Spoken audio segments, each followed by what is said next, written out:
At the end of last year's macro season, I sold my 60mm macro lens. That's because I wanted to save up for the new 90mm macro lens, well, relatively new lens sold by M.Zuiko Digital Solutions. So I placed my order a couple of weeks ago, and last week when I was casually checking my order to see when it would arrive, I realized my silly mistake. Instead of the 90mm lens, I bought myself the same 60mm macro lens again. So as you can see, I'm in the Botanical garden again.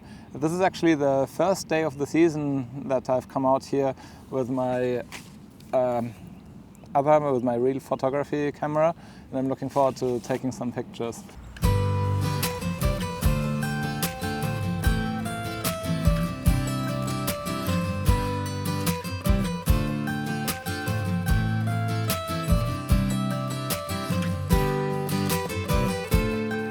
First time this year that I'm using the flash again.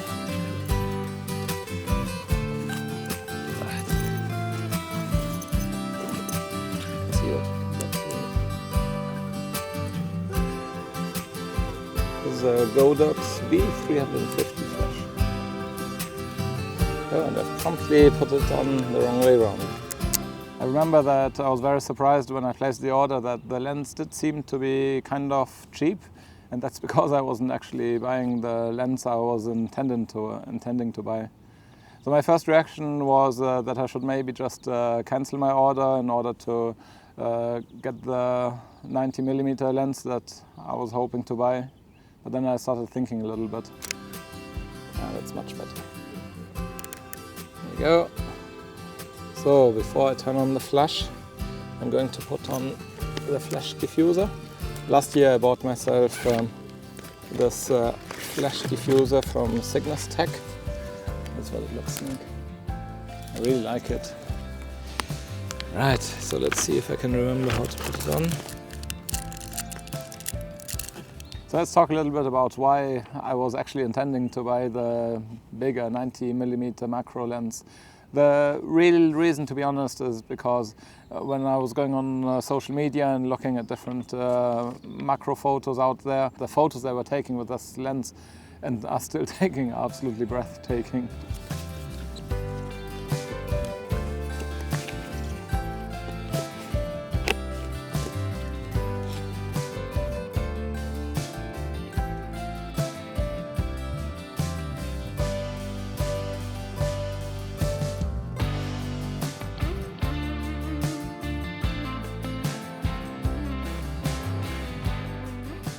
Last year I was taking pictures with the 60mm lens and attaching like a specialty lens called the Raynex DCR 250 macro attachment. With that I was able to go much further and like have much bigger magnification, like much bigger than life-size images than if I'd used only the 60mm lens by itself.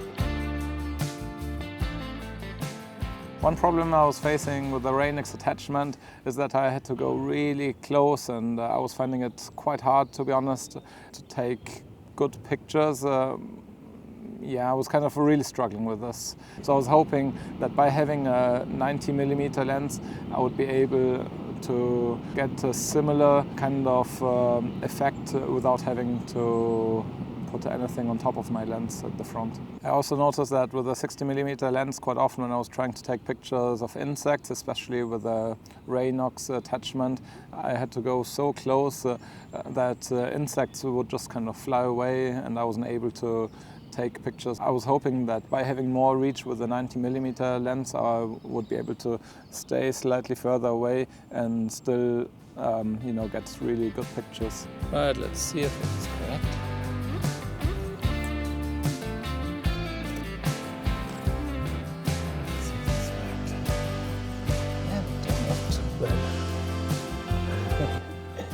First shot of the season.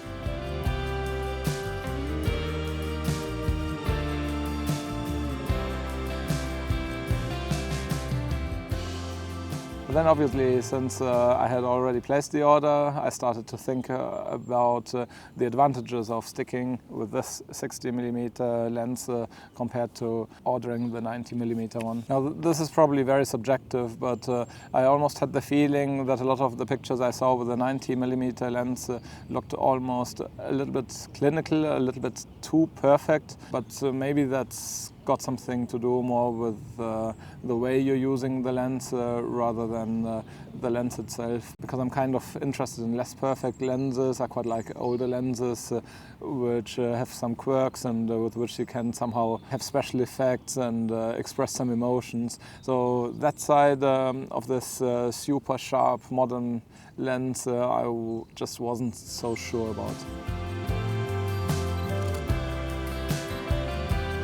Yeah, so I'm taking different photos here just to see what's the best composition.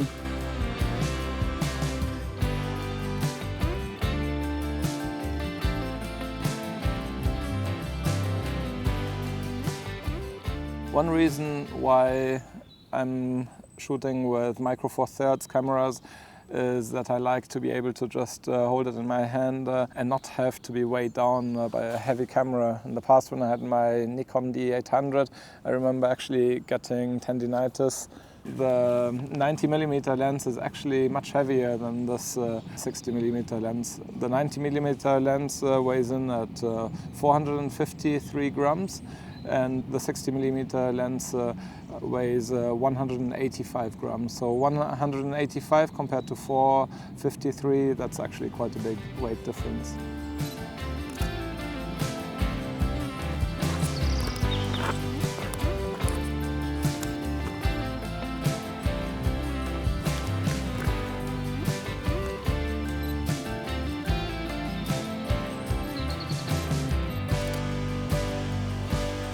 I like to look around a little bit to take in my surroundings and understand what might work and what might not work. Most of the time, what doesn't work far outweighs what works, but I think that's part of the creative process as well, that you do actually take the photos and then later you can choose. Whereas if you just try to take the perfect shot, just like the one shot, then you can be sure that it won't work. I've just noticed there's a little snail in between the flowers. Let's try to take a picture without really touching anything.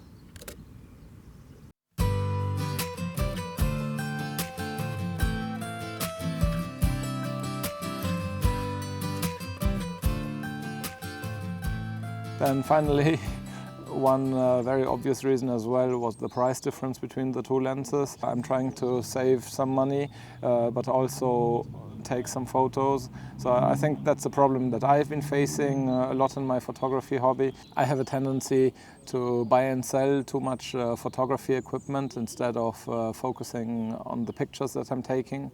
So I thought, well, you know, let's stick with a cheaper lens and try to take some good photos with that instead of just going for the next upgrade, because it's a little bit of a vicious cycle as well. Here I just spotted some bees.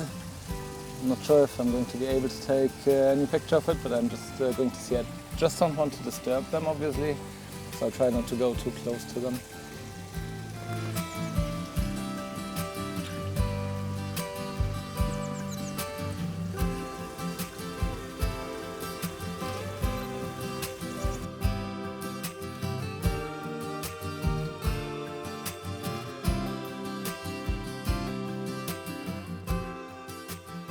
So do I regret buying this 60mm lens again instead of the 90mm one that I was planning for?